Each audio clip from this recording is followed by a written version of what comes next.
Okay, hello friends. Welcome in one more Real Scrum Master interview question and answer session. So friends, if you are from USA or Canada, this is going to be one of the important session for you all. So as our guest today, we have Akin from USA, and Akin is a Scrum Master working for a US-based fintech startup, and he's a trained soil scientist with backgrounds across retail banking and insurance services. Before he fully transitioned into the IT industry as an agile practitioner, and today is going to help us with the Bank of America Scrum Master interview questions asked in a real interview. So friends, before we start, if you are new to our channel, please do subscribe for quality content on Agile and Scrum and hit like if you find value at the end of this session. Also, I love to see your comments, how you guys will reply to these questions. So do leave your comments and I will try to reply to those comments. So with this thought, welcome Akin and thank you for giving your time today, Akin. Thank you so much, Sunan, for that brief introduction. And it's such an honor for me to be here to give back to the community of practice. Most importantly, you guys are career stock. I'm so grateful for all of the support, all of the resources that you guys put out there. I take them not for granted. And thank you so much once again for having me. Thanks. That's great, Akin. Okay. So why don't you tell us about little bit about yourself before we jump into the question and answer part, Akin? Absolutely. So thank you for that brief introduction again. My name is Akin. My job role at the moment, I'm a consultant, project and program management. As a point of correction, I'm based right now in Winnipeg, but I work for a US-based IT consulting firm. It's a full-time role. It is permanent. And the good thing I like about this, it is 100% remote. So because it's a consulting firm, I could be deployed to work in various roles. At the moment, one of the clients that we are consulting for, I'm serving as a Scrum Master on that project. When the project is done, my employer could say, hey, Akin, you are going to be the Agile Project Manager for this next project. So the versatility of my skills and the the different exposures that the consulting firm gives me is one thing that really helps me to enjoy this job. So basically, um, looking at my background in terms of degree qualification, I have a bachelor's degree, soil science, that's an arm of agriculture. And when I left school, I used to call myself the accidental banker. I started my career in the banking industry. And from there, you know, we do some things that we really don't know they are projects. So looking back at my experiences, sometimes they're short-term projects in the banking sector. Your manager just says, hey, we have this short project. I need you to be there to represent our team and all of that. And coming into a new world entirely in North America, looking at, okay, I think I enjoy what I did while I was working on those short projects. How about if I make it a full career now?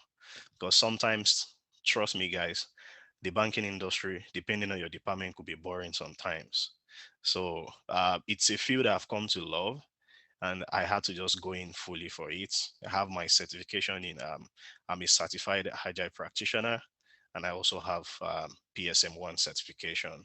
That's a little brief about myself so that we can spend the bulk of our time attending to some of those likely questions that you could encounter during your interviews, just as I did.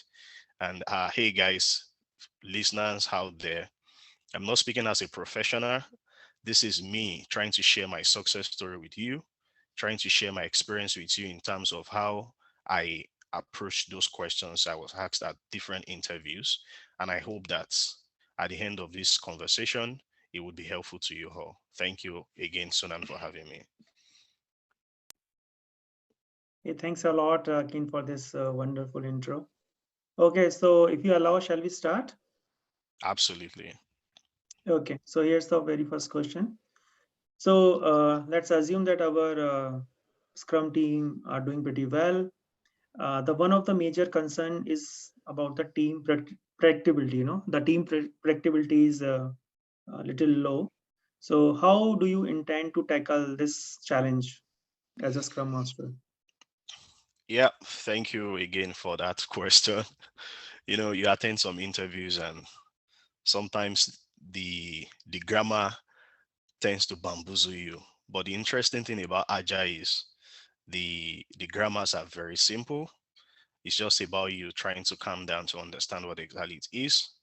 So before I can answer that question, I think it will help our listeners and our viewers to understand what predictability is all about. So a typical Scrum team, you start a sprint session, an iteration. At your sprint planning, you have committed to, let's say, 14 issues, which consist of stories, task, and what have you. Let's assume those 14 issues, the total up based on story points in estimation. Let's assume the total up to 60 story points for a sprint session. Now, that 60 points forms your commitment for that sprint session. When the sprint is ended, at the end of the sprint, you end the sprint and you ask yourself, of the total 60 points we committed to as a team, how many of these 60 points were we able to deliver? So, as an analogy, if the team actually completed those 60 story points that you committed to at the start of the sprint, it essentially means that the team's predictability is 100%. So if you do less than that, let's say 40%, if you do 40 story points, that means you have only done 2/3 of your commitment. So that is what predictability is all about. We want to know how consistent you are in delivering what you promised us that you will do. Now, going to the question precisely, this is a team that is doing well, but they seem to be struggling with predictability. Um, at the level of interview, I will not be speaking as though I've been working with this particular team. That means I'm taking into consideration that there are different dynamics, different factors that could influence that outcome.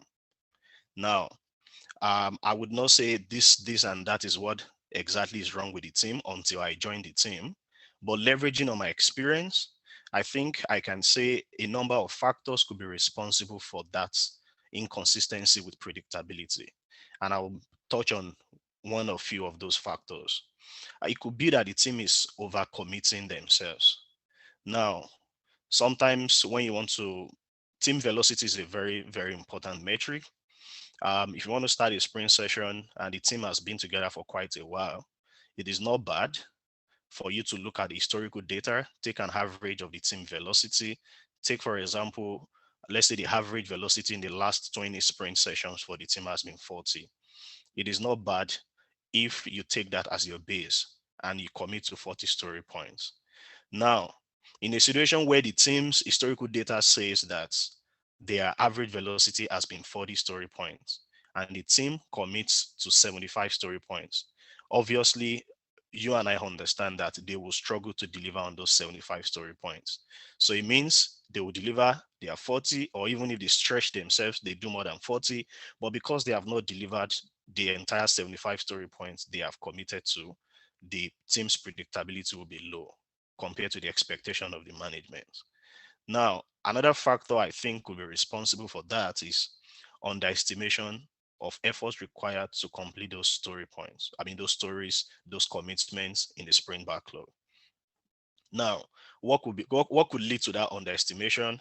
It could be that the team is just maturing, that the maturity level of each member of the team is not that strong, or it could be as a result of lack of proper understanding of the requirements, these requirements we are working on. If the team lacks detailed understanding, I mean sufficient understanding to execute that, there's a likelihood to underestimate or overestimate that story. So when there is underestimation of the effort, it means that you assumed this was going to be just 5 story points, but eventually when the sprint started, you discover that, oh, more time, more effort is required for you to actually complete this. Eventually, maybe it moves forward to a 13 points. So it means you have underestimated. It means technically you will struggle to complete all other stories in that particular sprint backlog. That is another factor that could affect the predictability of a team. Another one I want to also mention is distraction either by internal or external factors. And this is where a very performing Scrum Master comes to play as well. As a Scrum Master, it is your job to keep distractions away from the team, be it internal or external. Um, the importance of this is to ensure that the entire team is absolutely focused on that sprint goal. Of course, there are things that could come up mid-sprint that you might have to shift ground to accommodate those stuffs. But usually in my experience, what I try to do is have a conversation with the product owner who is probably bringing a new assignment. And I have a conversation, ask you, how urgent or how important is this particular task you are bringing? Is there a chance we can defer it to the next sprint session? If the answer is yes, then it's just best for us to defer it to the next sprint. But if it's a very critical story that might render whatever we are doing in that sprint useless, we might have no choice than to bring it in. And at that level, sometimes we consider trade-offs. So it means if the product owner wants us to bring a new commitment of 5 story points to our sprint backlog, and we have another story points in the back, another story in the backlog of maybe similar value of 5 story points and of less priority. Please underline that word. The priority is very important.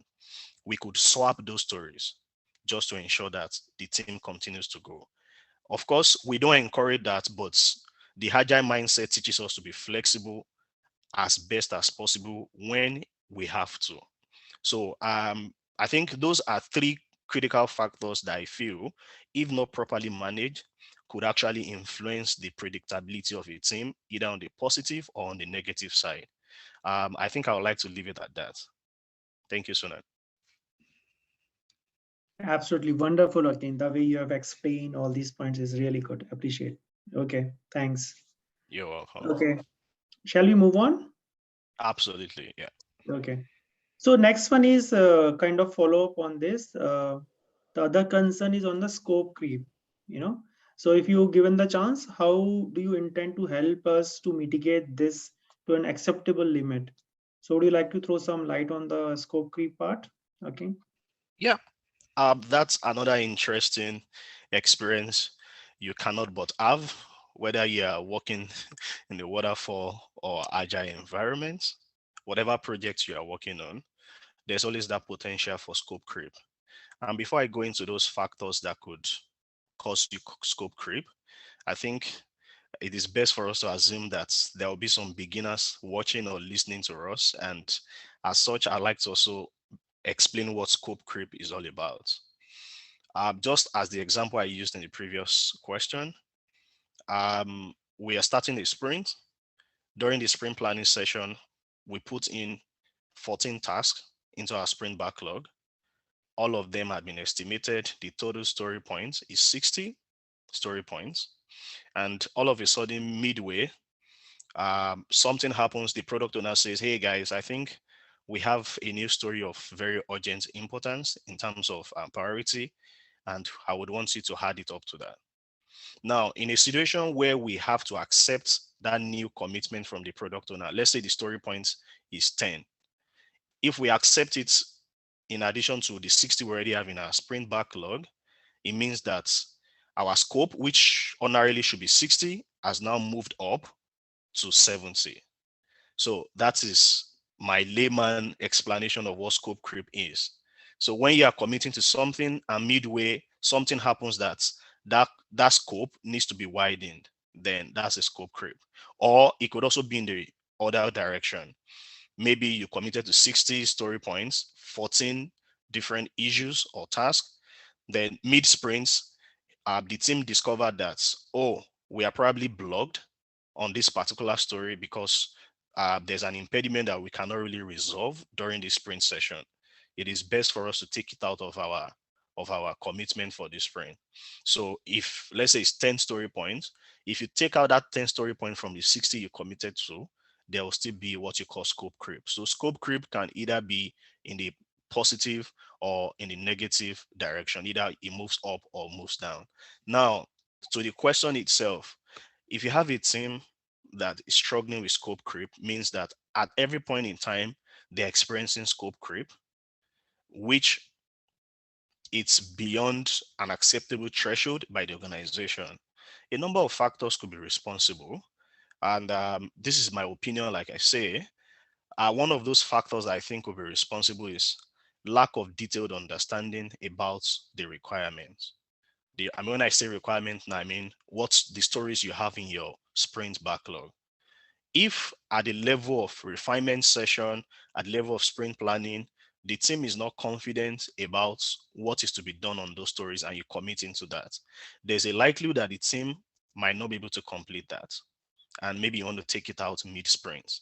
So when there's a lack of understanding of certain requirements, it could result in scope creep, taking the story out, bringing in a new story, and all of that. That's one factor I think I have experienced in the industry. The second one is capacity planning. Now, before you start, before during your sprint planning session, or sometimes if you work in a scaled agile framework environment, it is very important that you do a meticulous job. Plan ahead, look at the calendars. What are those statutory holidays that could come up during each of those iterations? And ask your team members, has any of them booked any paid time off, PTO, vacation time? Of course, there could be emergencies, someone falling ill, you cannot predict that.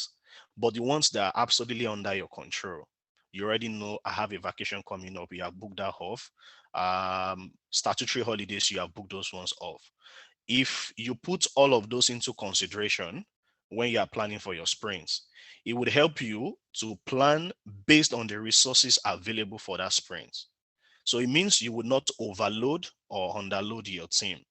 If you do that properly well, it would help you to mitigate whatever effect of scope creep, whether taking stories out or bringing new stories, what have you. Another factor I think I want to talk about is even in terms of capacity planning, you also need to consider the effect of estimation on your capacity planning. Now you have 5 developers that will be available for a sprint, but midway into the sprint, 3 of them have booked for vacation. It is just very, very important for you that at the level of pointing, estimating your stories, you take into consideration that about half of your resources will not be available mid-sprint, and you try to commit to only those stories that you think would be delivered even when those guys are away. Another factor is, another thing you need to consider to manage that scope creep as well is you need to assess the level of agile maturity of the product owner. Oftentimes, some of these distractions, some of these things that cause scope creep, they come from the product owner side, the product team. So it is not impossible when you see that most of this scope creep is as a result of external influences from the product owner or who have you. It is very important to sit down and have a conversation with the product owner to let the product owner understand that there's a reason why we prioritize stories in our backlog. If at any point in time some stories need to be done, we need to also prioritize them and determine whether those ones can be deferred to subsequent sprint sessions. So if you're able to put these 3-4 factors I've mentioned, if you're able to manage them well, I think you'll be able to bring scope creep to an acceptable level. And I need to highlight this here. A lot of times, some things will happen that are beyond your control. A certain story, a certain requirement might come in that if you do not execute it, can render the entire project invalid. In that situation, you might have no choice than to accept that particular story or that requirement. So that is why we are not trying to say, oh, you want to eliminate scope creep 100%, but you want to bring it to an acceptable level such that, of course, when you do statistics as well, you look at standard deviations and what have you. So I think I've dealt so much about scope creep, and maybe we can move to the next question, Sunan. Hey, thanks a lot, Akin, for that wonderful explanation. A great one. Okay. Okay. So let's move on to the next question. Okay. So this is about the PI planning. So what is PI planning?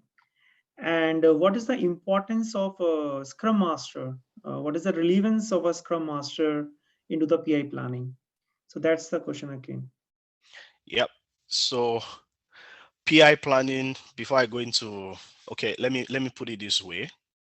if I was working for a one-man business, and I don't really mean a one-man business, I mean a relatively smaller organization where it's just one Scrum team, PI planning might not really be that important. But oftentimes, when you work in a scaled agile framework environment, large organizations that have multiple Scrum teams, it is almost inevitable. PI planning would have to be done. And what exactly is PI planning? You're talking about program increments. So it's about you're trying to plan for about 5 to 6 sprint sessions ahead. And what does that help you to do? At this level, this session, it's about um, ensuring an alignment of goals and deadlines, both at the management level, at the deployment level, at the delivery team level. You are trying to ensure that all of the teams involved within the organization, they have an aligned goal, and those critical deadlines that needs to be met, all of you are on the same page. Now, that helps to give all of the delivery team, when I say delivery team, I mean all of the Scrum teams, it helps to give everyone a sense of direction. And PI planning basically is, like I said, you are planning for a cadence.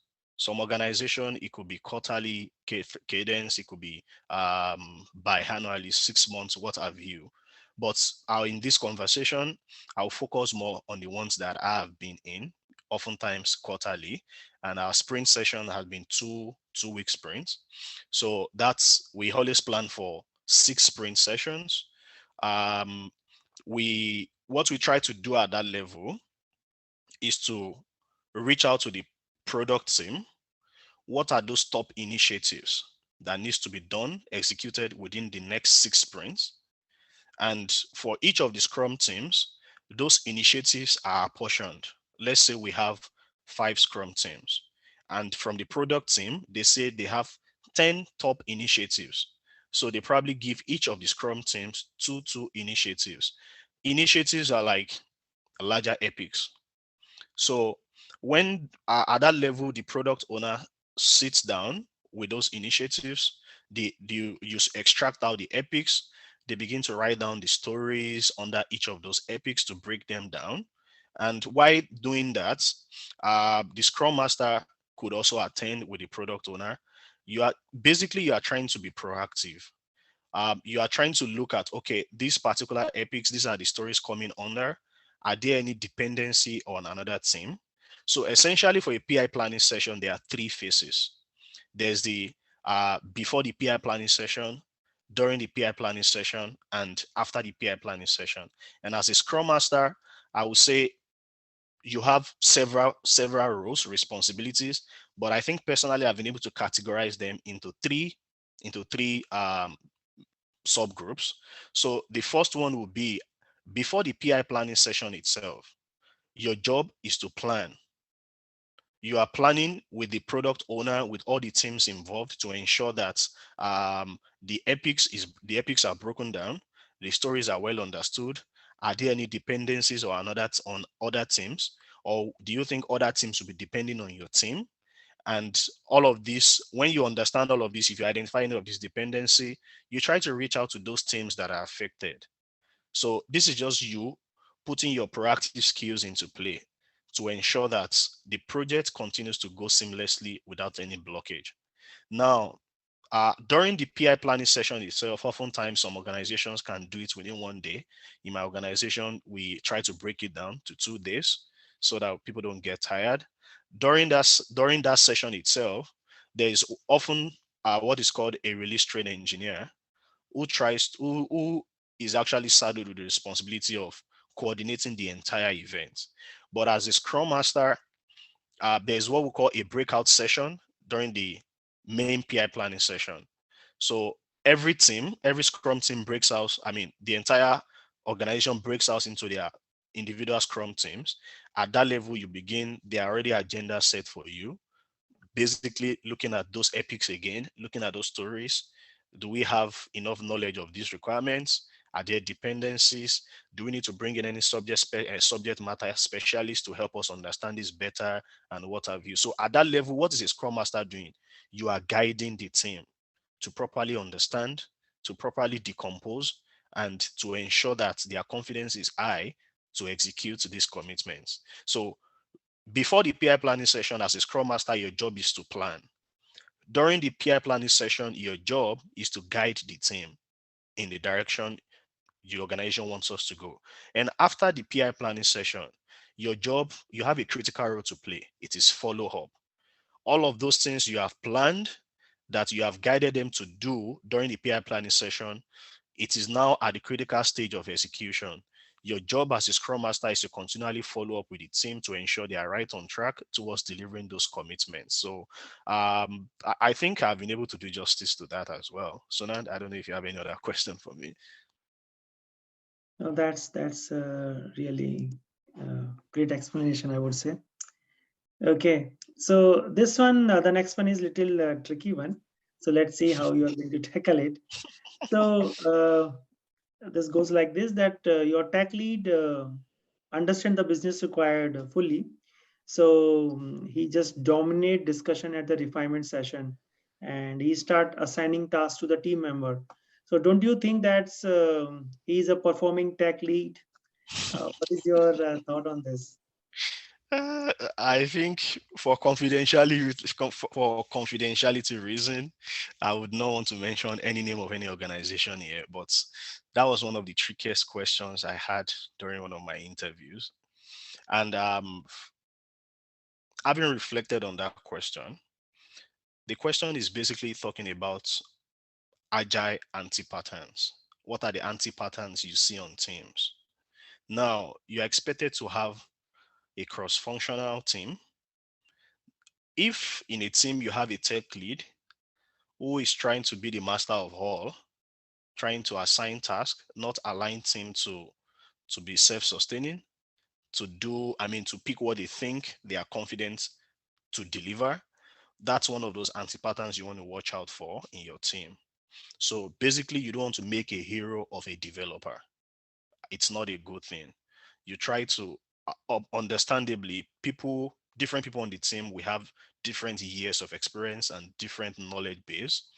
Here, building a team, you are trying to ensure that while we have those people who are more knowledgeable than the others, there's always a time during that sprint session where those who have little knowledge intermingle or interact with those who have better or superior knowledge for them to tap from their resource base to have a better understanding.